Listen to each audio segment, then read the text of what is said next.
The air in Willow Creek carried an eerie chill as we stood before the imposing structure of Willow Manor, its once grand facade now faded and crumbling, telling the tale of a bygone era. The town had whispered for years about the haunting presence that lingered within those dilapidated walls, a presence that we, a group of paranormal investigators, were eager to explore. As the moon hung low in the sky, casting long shadows across the overgrown lawn, we approached the creaking front door. The chill in the air seemed to intensify as we stepped into the darkness that swallowed the grand entrance. The air felt heavy, suffused with a quiet energy that hinted at untold stories. Our equipment buzzed to life, capturing every sound and shadow as we navigated the darkened hallways. Whispers echoed from the walls, indistinct but undeniably present. The atmosphere was thick with anticipation, and a sense of foreboding settled in the pit of my stomach. As we ascended the grand staircase, the creaking of the steps seemed to harmonize with the distant moans of the manor. It was as if the very foundation of Willow Manor was alive, groaning under the weight of its tragic history. I couldn't shake the feeling that unseen eyes were watching our every move. Entering one of the abandoned rooms, the air turned frigid. Our breaths materialized in the cold as we set up our equipment. The flickering candlelight revealed the remnants of a lifelong past, a forgotten family portrait now obscured by time. Not only that, but the moth-eaten curtains that once shielded the room from prying eyes. The electronic voice phenomena recorder that we had was crackled with static as we asked the questions into the silent room. Then, a low whisper emerged from the white noise, chilling us to the bone. "Why are you here?" it murmured, a voice that seemed to carry the weight of sorrow and regret.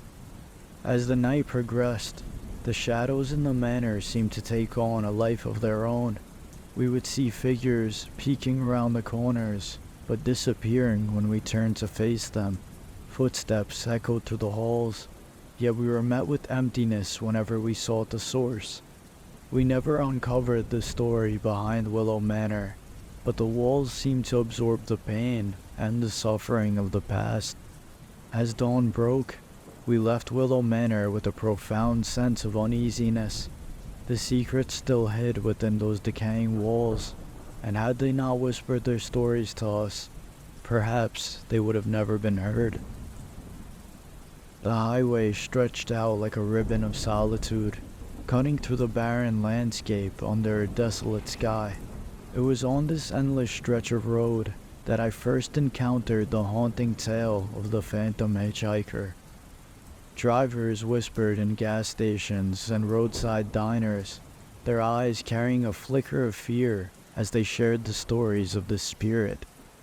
One moonless night, after a long drive, exhaustion weighed heavy on my shoulders.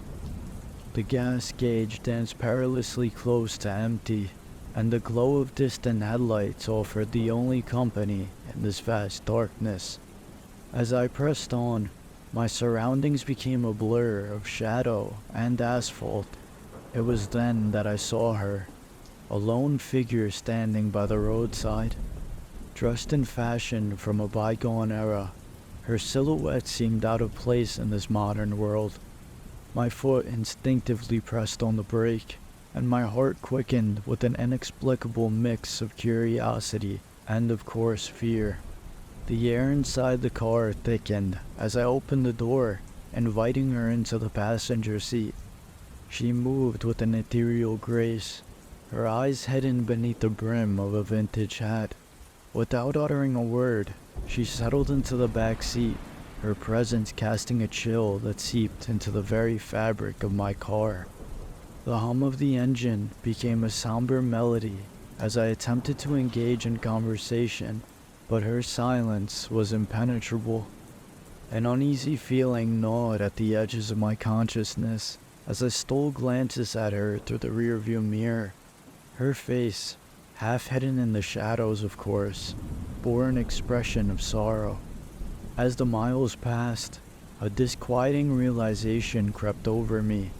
The hitchhiker had not uttered a single word, nor did she acknowledge my attempts at communication. Panic set in as I questioned the reality of this situation. Was she even real, or had I picked up an actual person? Unable to contain my anxiety any longer, I turned to address her directly, only to find that my back seat was empty. A cold shiver crawled down my spine as I scanned the desolate car interior. The phantom hitchhiker had vanished, leaving behind only the echoes of her silent presence. Days turned into sleepless nights as the encounter lingered in my thoughts. I sought solace in researching the legends surrounding that haunted highway, and to my discovery, I found a recurring tale, a lost soul condemned to wander the asphalt, haunted by the phantom encounter. I now find myself cautioning fellow travelers about that mysterious hitchhiker, whether a figment of the imagination or a spirit lost in time. This legend persists, and it's one that I'm not too fond of myself. The creaking floorboards whispered tales of forgotten secrets as my family and I settled into our new home. The inheritance, a relic of the past, lay dormant in the attic, an antique doll with glassy eyes that seemed to follow our every move. Little did we know that the arrival of this seemingly innocent heirloom was not just that. It was a sinister tale that would haunt us in the nights to come. It all began innocuously enough. The doll, perched on a dusty shelf in the corner of the attic, was a relic from a different era. Yet, as the days passed, an unsettling vibe enveloped the house. Strange occurrences, some would say paranormal, became the norm. The faint sounds of shuffling footsteps in empty rooms, the chilling laughter of a child echoing through the halls. At first, I wanted to dismiss these events as mere coincidence, attributing the eerie atmosphere to the aging structure.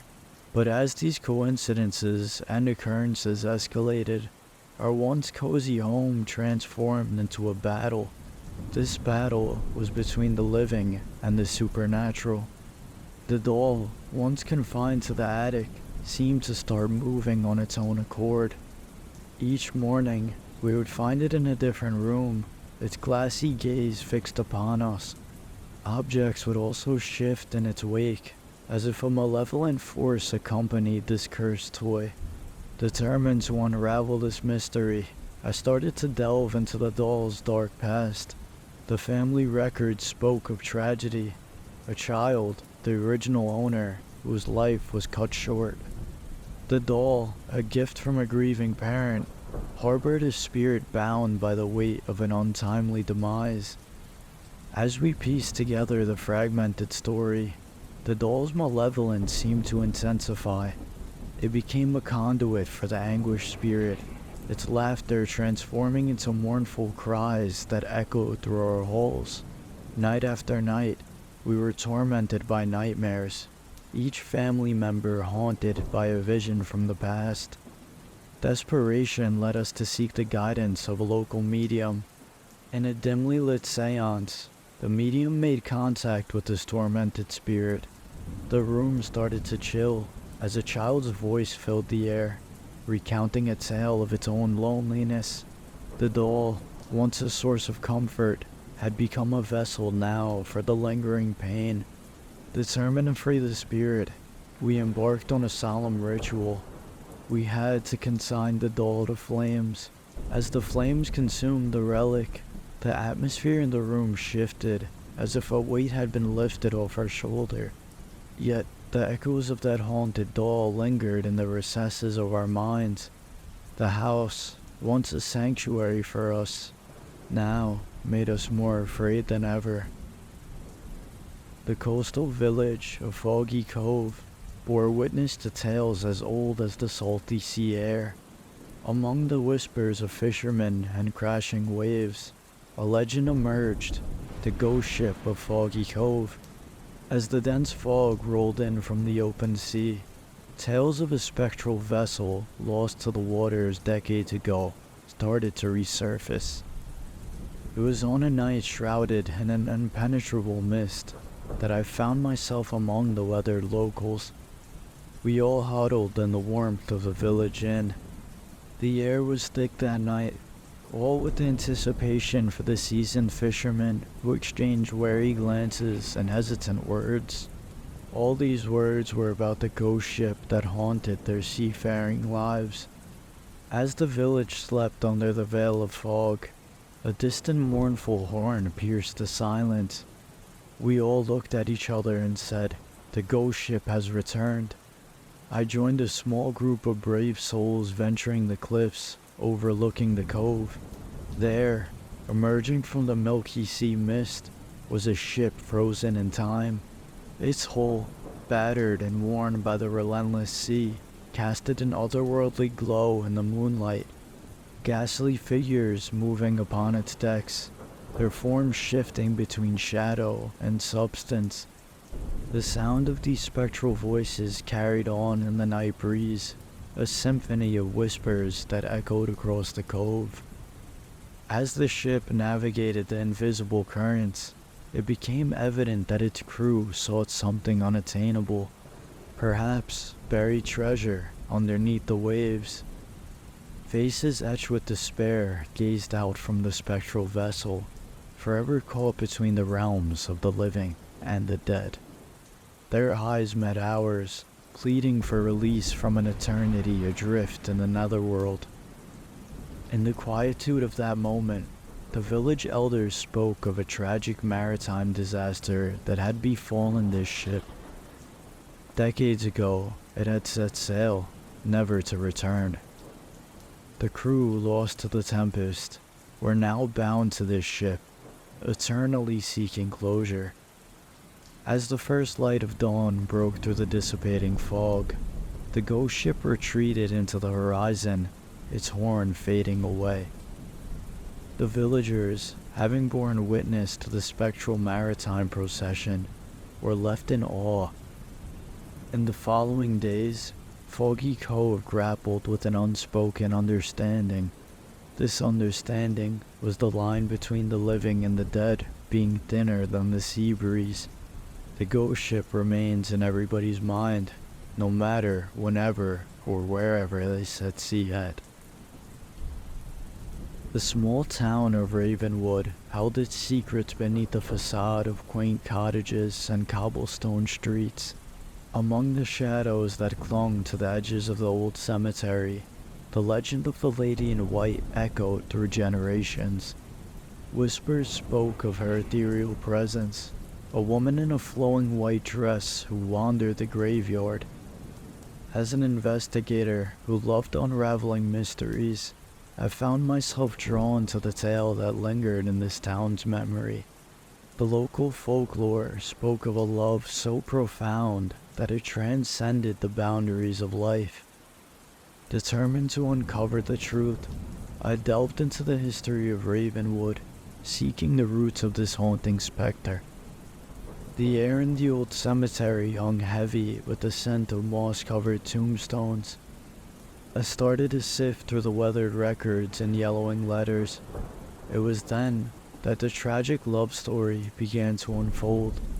A tale of two star-crossed lovers, torn apart by circumstances. Eloise, a young woman from a prominent family, had fallen in love with Samuel. Samuel was unfortunately a penniless artist whose talents surpassed the boundaries of his town. Their secret rendezvous in the moonlit graveyard became their sanctuary, a place where love bloomed despite societal constraints. As their love flourished, dark clouds gathered on the horizon. Samuel ended up being accused of a crime he didn't commit, and the young couple's dreams ended up being shattered. Eloise, who was heartbroken and desperate, waited for Samuel's release. However, the cruel hands of fate claimed both of their lives prematurely. leaving their love story incomplete. Driven by an insatiable curiosity, I decided to continue my investigation. There, the old letters and faded photographs revealed the depths of Eloise's despair and anguish, all of which followed her into the afterlife. The lady in white, it seemed, was not a vengeful spirit, but a lost soul searching for her beloved. One fateful night, guided by the whispers of the wind and the tales of the locals, I stood near this old cemetery. There, beneath the ancient oak trees, she appeared, the lady in white. Her form, ethereal and translucent, glided among the tombstones. With each step, she seemed to relive the moments of love and loss that had bound her to this realm. As I watched, I could have swore she started to cry out in a haunting melody for the person she loved so dearly. The lady in white, it seemed, was not a harbinger of death or doom, but a symbol of enduring love. As she vanished into the night, I realized that some tales, even in their haunting beauty, were meant to endure.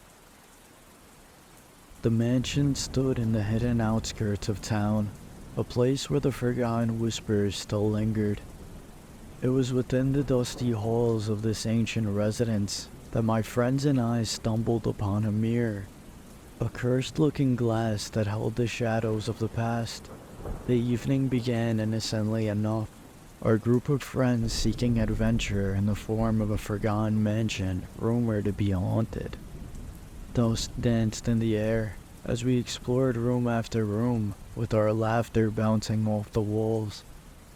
It wasn't until we entered the grand chamber on the upper floor that our journey took a sinister turn. The mirror, ornate and foreboding, hung up on the wall like a portal to another realm. Intrigued by the whispers of its dark history, we all gathered around, with our faces reflecting a mix of curiosity and straight fear. The first friend stared into the mirror. The air seemed to thicken, and a hushed silence enveloped the room. Vivid visions began to unfold in his head, a manifestation of his darkest fears and regrets. He felt the room echoing with muted sobs as the mirror forced us to confront our fear. It was as if it held a malevolent force, an evil entity, feeding on the vulnerabilities laid bare by us. As I approached the mirror, a chill started to creep down my spine very slowly. I reluctantly locked eyes with my reflection and plunged into a nightmarish panorama of my own fears. A realization struck. The mirror was not a mere reflection of the present, but a demonic entity of the past. Panic started to set in as we attempted to break free from the haunting visions, but the mirror held us captive. It was then that we sensed a malevolent presence, an unseen force drawn forth by the mirror's insatiable appetite. We saw shadows passing behind us, and we wanted to run, but we couldn't. It was as if the mirror became a conduit for the spirits on the other side. Desperation filled the air as we grappled with this malevolent force unleashed. In our attempt to escape, we threw a rock at the mirror and let it shatter. The shadows retreated, leaving us all breathless and shaken in the aftermath. The friends who once sought adventure now bore the scars of a night where we couldn't tell if the supernatural occurred, but it sure felt like we were haunted. The moon hung low in the night sky, casting a pallid glow over the desolate landscape. There, in the middle of the forest, was the abandoned asylum. The towering building stood as a monument from the past. Our group of urban explorers wanted to venture into the decaying halls, so of course we ended up doing just that. The asylum loomed like a specter of despair, its windows shattered and its corridors cloaked with shadow figures. The air was thick with silence, and the sound of our footsteps echoed. As we delved deeper into the asylum's heart, the air seemed to grow colder, carrying with it a presence that transcended us. Hauntingly soft whispers filled the air, guiding us through the labyrinthine corridors. It was as if the former patients, long departed from our world, sought to share their tales. Our flickering beams of flashlights revealed the asylum's dark past. These rooms that once held the tormented, now empty shells echoing their distant cries. The walls bore witness to the treatments deemed revolutionary at the time, but in reality, these were just instruments of cruelty that scarred and killed the minds of those within. The paranormal activity intensified as we reached the decaying remnants of the treatment rooms, intertwining with the cold drafts that swept through the halls. It was as if this asylum held the stories of the lives it consumed. In one room, the whispers painted a vivid picture of a woman named Eleanor. This patient was wrongfully confined, and her anguished cries were now muffled. As we stood in the midst of her tragic tale, the temperature started to plummet, and the room seemed to pulsate with otherworldly energy. The night wore on, and we kept feeling the same types of things. Not only that, but we all thought we would see faces of people in the shadows, their hollow eyes pleading for acknowledgement and understanding. This asylum, once a house of healing, had become a spectral reservoir of the tormented. In the stillness of the night, we felt the spirits guide us through the asylum's darkest recesses. As urban explorers, we were forever changed by the things we experienced that night. Old opera used to be my favorite, and as I ventured my town, I noticed an old opera house there. As a devoted music enthusiast, the legends that echoed through the town about the phantom pianist drew me to its creaking doors. The tales spoke of a ghastly melody that resonated through these empty halls at night, a haunting encore by that performed by a pianist long gone. I stepped into the hollowed halls, the air heavy with the scent of aged wood and memories. The opera house lay dormant, a dormant stage where the echoes of past performances lingered. Guided by notes, I ascended the staircase within, each step a creaking reminder of the building's antiquity. The sound of a piano, delicate and melancholic, beckoned me towards the heart of the house. The grand hall, adorned with faded velvet curtains and tarnished chandeliers, held an invisible audience that had long dispersed, yet for some reason the phantom pianist played on. As I ventured deeper, the melody intensified, a concerto of sorrow that seemed to transcend time. It was said that the phantom pianist met a tragic end during a performance of his decades ago, their soul forever bound to the keys that once brought joy and melancholy to enraptured audiences. The stage came into view, and the piano bathed in the moon's gentle glow.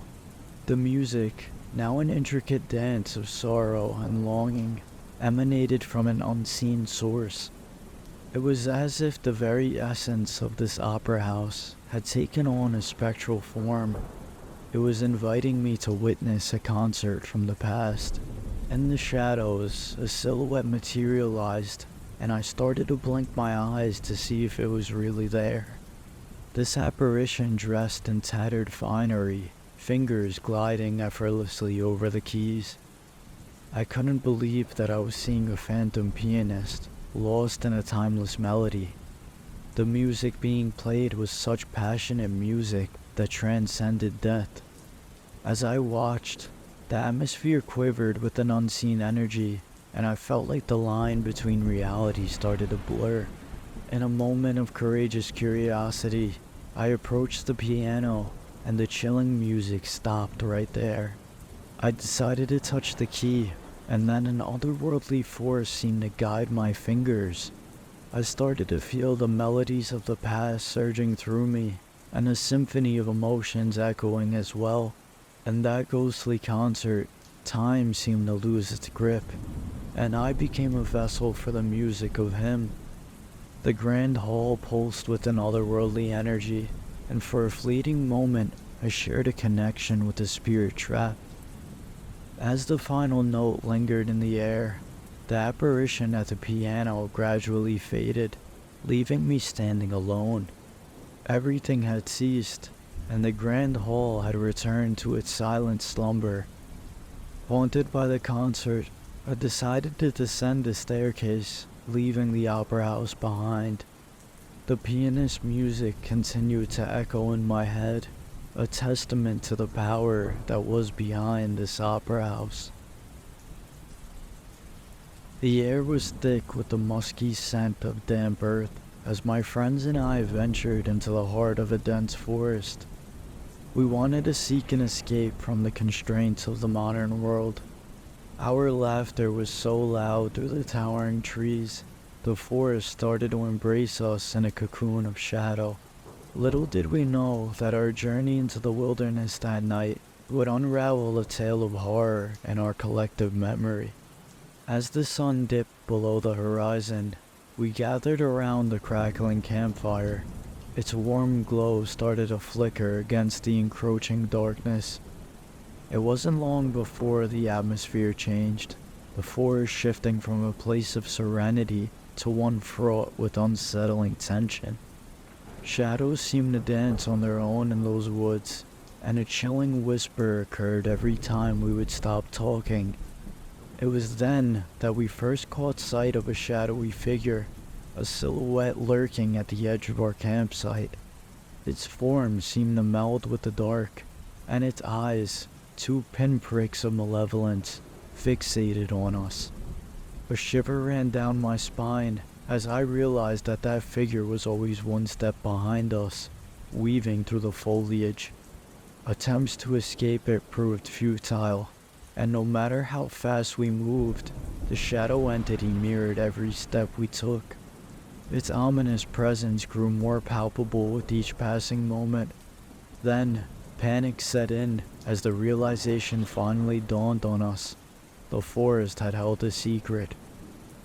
Desperate for answers, we stumbled upon an old, dilapidated cabin hidden in a clearing. Dusty journals and yellowed photographs revealed the forest's dark secret, a tale of a family that had once called this cabin home.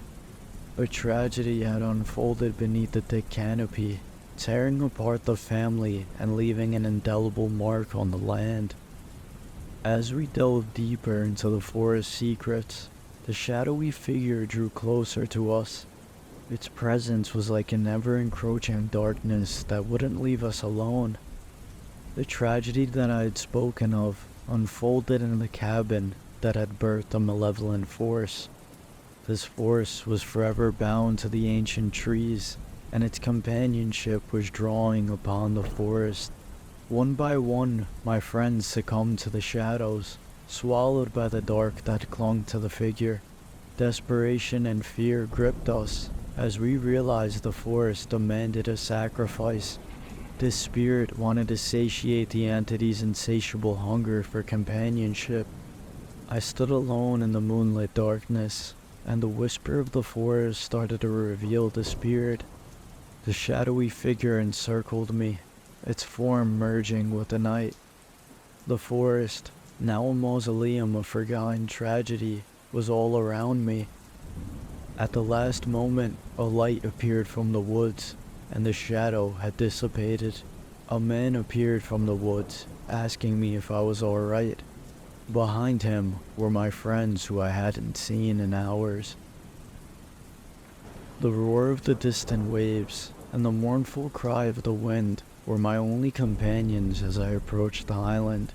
The place was shrouded in fog that clung to its jagged shores. There, a lonely lighthouse stood as a stoic sentinel against the relentless sea. This lighthouse beckoned me with tales of mystery and tragedy, a place where the boundary between the living and the spectral blurred. Legend had spoke of this haunted light that still swept across the sea at night. Its glow was guided by an otherworldly force. As I stepped foot on the forsaken isle, the air grew thick with unspoken melancholy. The beam of the lighthouse cut through the fog, casting a spectral glow that seemed to pierce the very fabric of night. A team of investigators with me, drawn by the allure of the supernatural, accompanied us as we ventured to the lighthouse. The solemn rhythm of the waves provided a fearful backdrop to our footsteps. The beam of the lighthouse, once a symbol of safety, now carried an air of foreboding. As we ascended the spiral staircase of this lighthouse, the air became charged with an indescribable energy. The haunting glow of the light painted the walls with an ethereal luminescence, revealing the passage of time in its weathered interior. The room at the top of the lighthouse, where the keeper had once stood watch, held an invisible presence. The investigators could feel it, a spectral figure that seemed to materialize from the shadows. It was as if the lighthouse keeper who had used to live here, lost to the mysteries of the sea, lingered still. We started to look up the history of the lighthouse, and the tragic fate of the keeper is what surprised us. A journal, its pages yellowed with age, chronicled the keeper's descent into madness. The isolation and the relentless sea eroded the boundaries of his sanity. He ended up jumping from the top of the lighthouse, and, well, you know the rest. The final entry spoke of an otherworldly force that had reclaimed him, dragging him into the depths of the unknown. The investigators' equipment buzzed with static as we sought to communicate with the spectral entity. The beam of the lighthouse also intensified, casting shadows that were still in the room with us. It became clear that this keeper, bound to the lighthouse by tragedy and despair, guarded the light in the afterlife. The investigators and I bore witness to a spectral performance, a dance of light and shadow that shouldn't be here. As the night wore on, the spectral presence seemed to meld with the haunting glow of the lighthouse. We would hear knocks, movement, and all else that's paranormal. The keeper's anguish was clearly palpable, a sorrow that hung heavy in the moment. We all had empathy that the lighthouse had not become just a beacon for sailors, but a beacon for him. He was forever tethered to this haunting place that marked his tragic fate. It wouldn't be so easy to not go crazy here, as the seas are the only friends you have, along with the birds that visit you from time to time. All he did for months and years on end was walk up and down this lighthouse, taking care of it. It was the only companion that he had at the time, and it was the only companion that ended up being his demise. It drove him crazy to the point where he couldn't take it anymore, that he needed somebody to talk to, but there was no one there. Now, the only people that he could talk to were the people that visited his lighthouse and stayed with him, which I guess is why he felt so fond of us being there. We ended up leaving the desolate lighthouse, the haunting beam of the lighthouse lingering in our memory. The investigators and I carried with us the weight of the keeper's sorrow, forever marked by this tragedy of guarding the light